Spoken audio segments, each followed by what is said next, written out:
You open your eyes in the morning, the room is still mostly dark, and before you even look at the clock, before you even think about putting your feet on the floor, you feel it.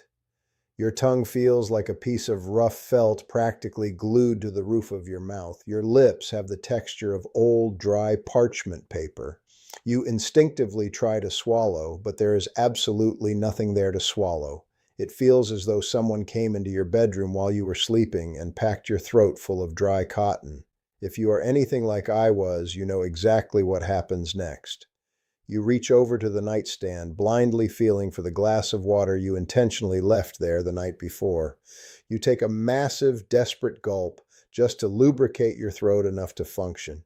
You clear your throat, you get out of bed, and you go about your day. You do not mention it to your children.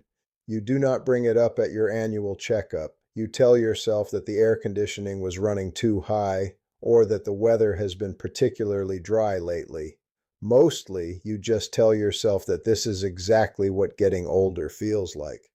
I know that routine because I live that routine every single morning for over a year and a half. My name is Harold Bennett. I am 81 years old. I live out here in Scottsdale, Arizona, but I grew up in Columbus, Ohio.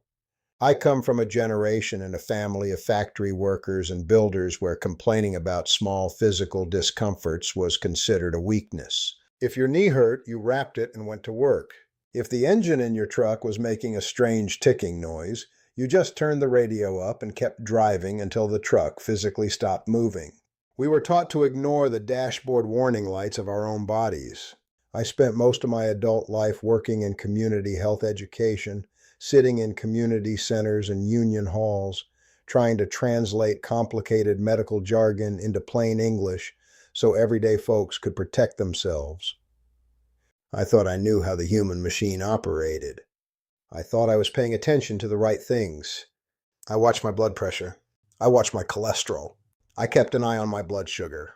I thought I had the foundation secured. But when I started waking up with a mouth so dry it physically hurt to speak, I completely dismissed it. I blamed the Arizona desert heat. I blamed my age. I accepted it as a minor annoyance, an inevitable tax on living past 75.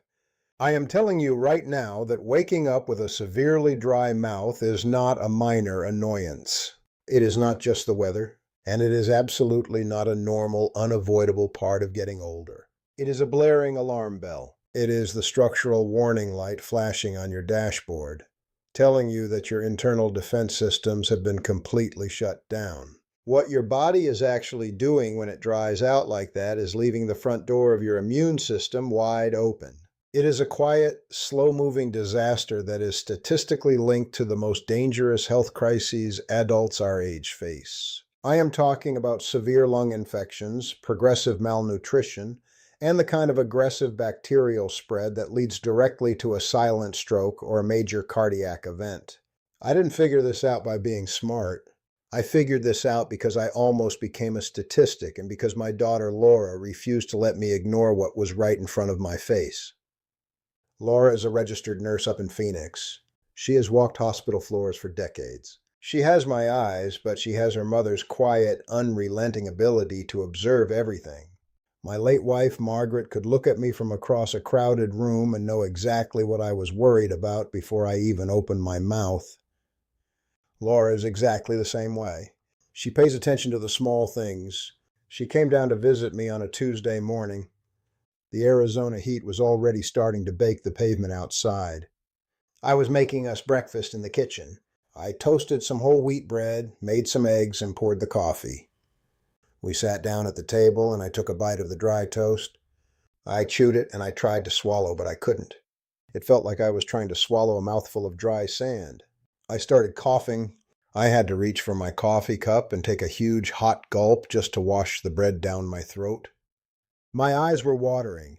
I tried to play it off. I smiled and made a joke about how the old plumbing was finally rusting shut, how my mouth just didn't make moisture the way it used to. Laura didn't smile back. She put her fork down. She looked at me with that serious, clinical evaluation look that nurses get when they see something a patient is trying to hide. She asked me very quietly how long my mouth had been feeling like that. I waved my hand and told her it was nothing, just a year or so. I told her it was mostly just in the mornings, that I always kept a big glass of water by the bed, and that it was fine once I got moving. She asked me if I ever woke up feeling like my eyes had grit or sand in them. I thought about it, and I admitted that yes, recently, my eyes had been feeling incredibly dry when I woke up. Then she asked me to do something that annoyed me. She asked me to get up, go into the master bathroom, and bring my plastic weekly pill organizer out to the kitchen table. I brought the plastic box out and set it on the table next to the toast I couldn't eat. While I sat there, she explained something to me that completely shattered my understanding of what saliva actually is. Most of us think of the moisture in our mouth as just water. We think its only job is to soften our food so we don't choke. We think of it as a convenience. But Laura explained that saliva is actually one of the most biochemically complex fluids the human body manufactures. It is packed with over 700 different proteins, enzymes, and specialized antimicrobial compounds. It is not just water. It is the heavy protective oil running through your engine. It is your digestive ignition switch. Most importantly, it is the absolute frontline checkpoint of your immune system. She asked me if I knew what happens when we sleep. I said we rest. She shook her head. She explained a mechanical process called microaspiration. Every single night, while we are deeply asleep, every human being inhales microscopic droplets of whatever fluids are sitting in the back of their throat straight down into their lungs. It happens to everyone constantly. If you have a healthy, moist mouth, that saliva is constantly neutralizing and killing the millions of bacteria that naturally live in your mouth. When those microscopic droplets get inhaled into your lungs, they are clean. They are safe. The immune checkpoint has done its job.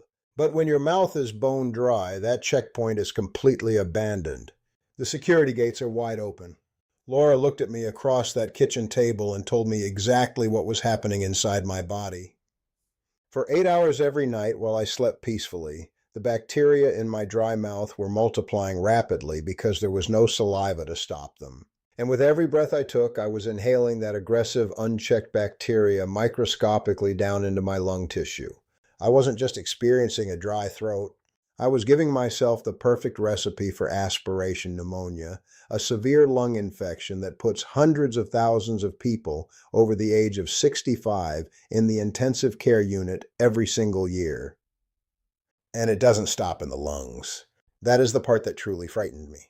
Laura explained that a dry mouth is an open door for bacteria to enter the bloodstream. Our mouths host hundreds of species of bacteria.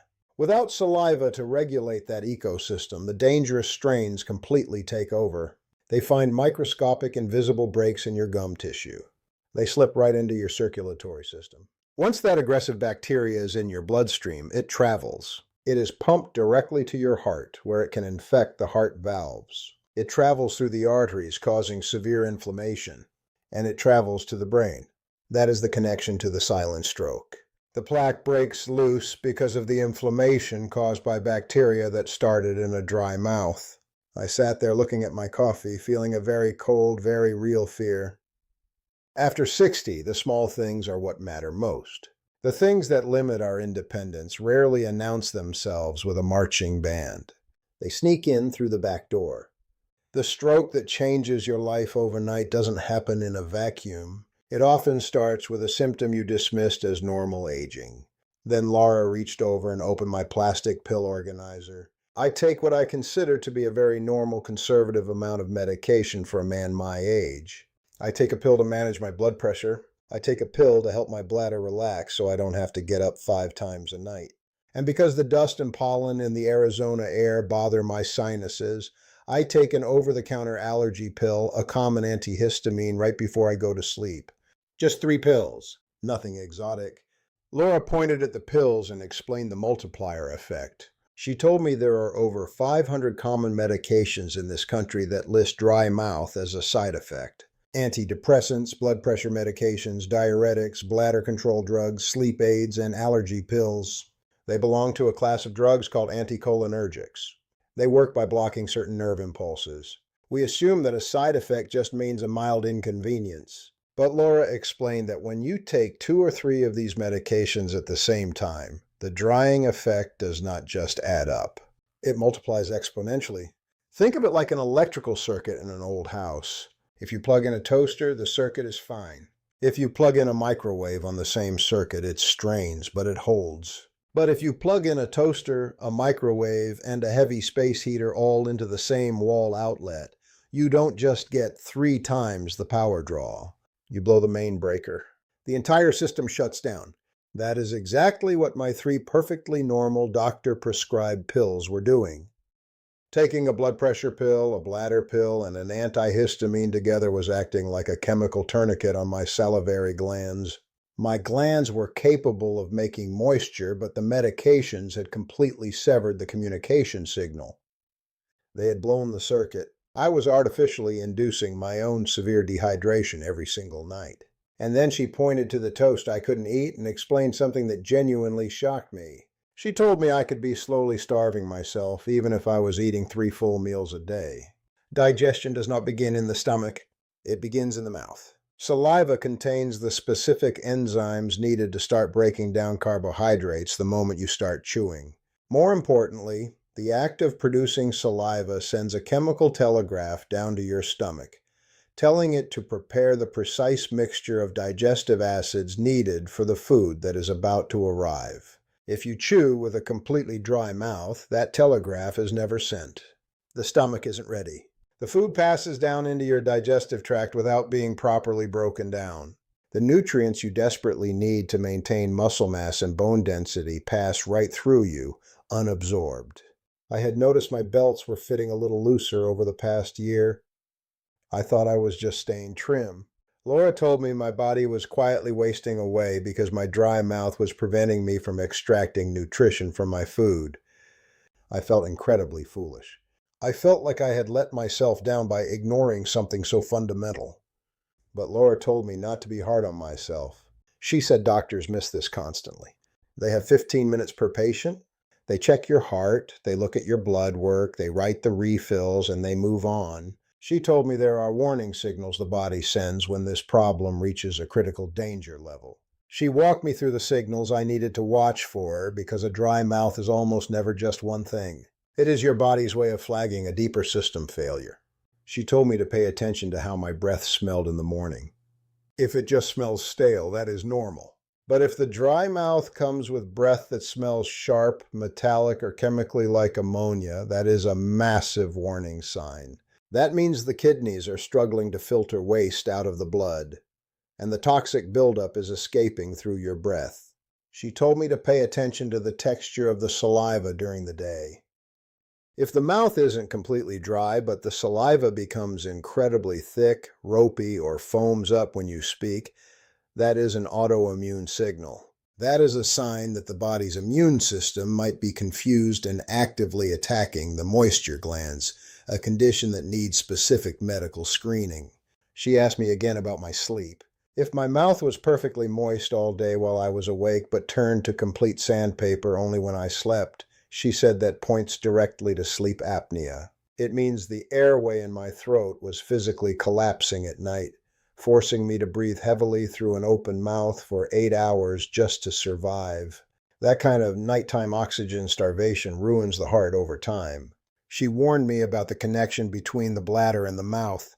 If you are waking up with a dry mouth and you are also getting out of bed 3, 4, or 5 times a night to urinate, that is not just an aging bladder.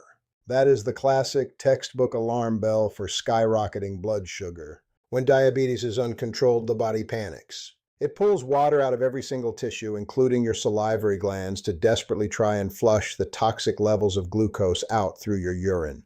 She brought up my eyes again. Waking up with a severely dry mouth and eyes that feel like they are full of sharp grit is the hallmark of a systemic drying condition that affects tens of thousands of older adults and is almost always misdiagnosed. And she asked me about muscle cramps. If a dry mouth is accompanied by sudden, vicious cramps in the calves or feet during the night, the body is screaming about a severe electrolyte crisis. The sodium, potassium, and magnesium have been depleted. If the muscles in your legs are cramping from lack of electrolytes, the muscle in your chest, your heart, is also at risk of losing its rhythm. Finally, she told me about the 90-day rule.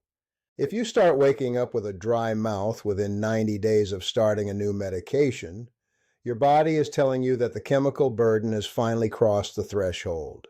It took my body about 2 months after starting that bladder medication to completely shut off the saliva. I listened to all of this, and my instinct was to look for the easiest, most straightforward fix. I told Laura that I understood and that I would just start drinking a lot more water. I told her I would carry a big jug around with me and force myself to drink a gallon a day. She looked at me and said something that changed my entire approach to my health. She said, "Dad, you cannot water your way out of a broken pump. Dry mouth is not a hydration problem. It is a glandular function problem. If the medications or the underlying conditions have shut down the salivary glands, pouring endless amounts of plain water over them does not turn them back on. In fact," she explained, "drinking massive amounts of plain tap water when you have severe dry mouth can actually make the situation worse. It washes away whatever tiny microscopic layer of natural protective saliva you might have left. It dilutes the very electrolytes and minerals your glands desperately need to manufacture moisture." Chugging water was just giving me a wet throat for 5 minutes at a time, while the bacteria continued to colonize and the pump remained broken. The body doesn't ask twice in the same way. When it flashes a warning light, you do not ignore it, and you do not just put tape over the light. You look under the hood. What you ignore today will absolutely limit your independence tomorrow. I decided that afternoon that I was not going to be a stubborn old man who ends up in a hospital bed attached to a ventilator because he was too proud to ask questions about his pills. The very next week, I scheduled an appointment with my primary care doctor. But I did not go in there and just complain. If you walk into a doctor's office and vaguely say, "My mouth is dry," they will brush it off. They will tell you to buy some over-the-counter mouthwash and send you on your way. I went in with a piece of paper. I took my entire plastic pill organizer and set it on the examination table. I looked my doctor in the eye and I used the exact words Laura taught me to use. I said, "I am experiencing chronic severe dry mouth that is actively affecting my ability to swallow dry foods and is disrupting my sleep. I need to request a formal review of my medication, specifically focusing on the compounded drying effect of taking this blood pressure pill, this bladder medication, and this antihistamine together." When you use clinical language, you get clinical attention. You stop being just another elderly patient complaining about the weather, and you become a partner in your own health care. My doctor stopped typing on his laptop. He actually looked at the pill bottles. He looked at the combination. He realized that the over-the-counter allergy pill I had added on my own was the straw breaking the camel's back. It was blowing the circuit. We made a plan.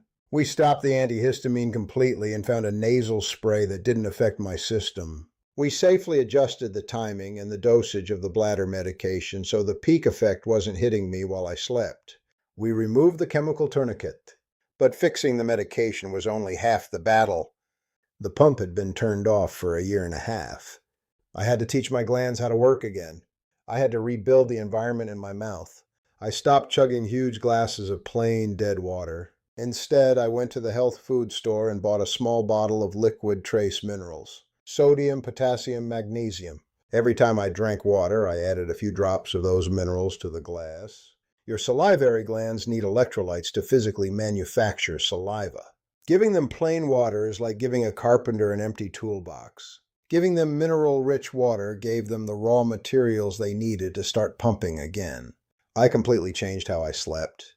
I didn't just prop myself up on extra pillows. Extra pillows just bend your neck forward, forcing your jaw open, which dries your mouth out even faster. Instead, I went to the hardware store and bought heavy plastic bed risers.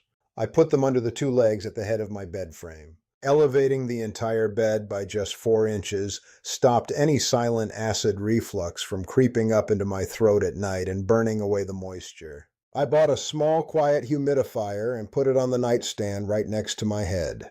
I made sure that the air I was pulling into my lungs all night was already carrying its own moisture.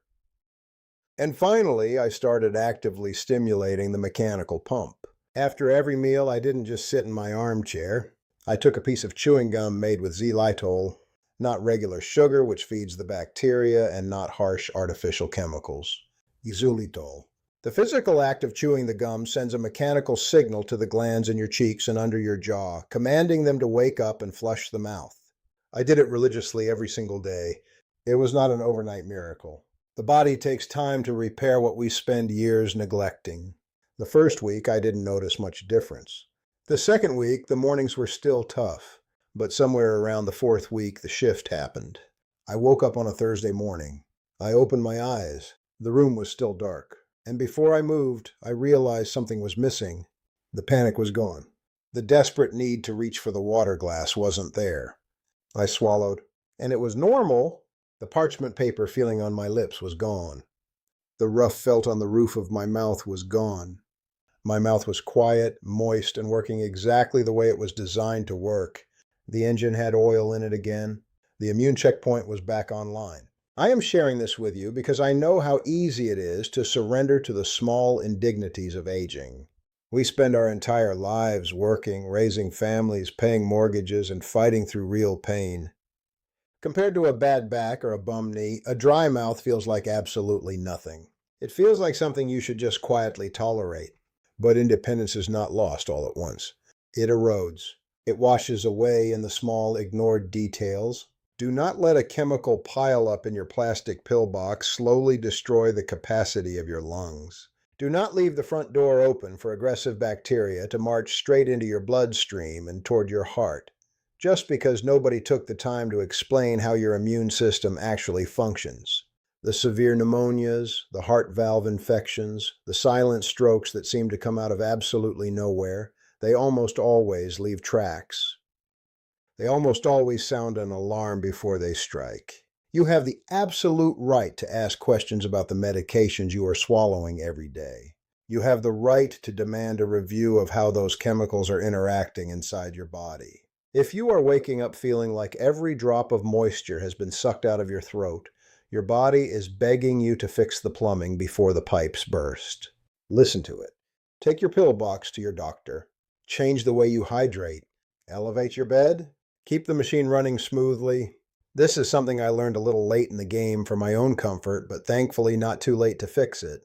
You still have time to make the adjustment. You still have the capacity to take control of the environment inside your own body to protect the foundation you have spent a lifetime building. Take care of yourselves. Look out for the small things. I will see you next time.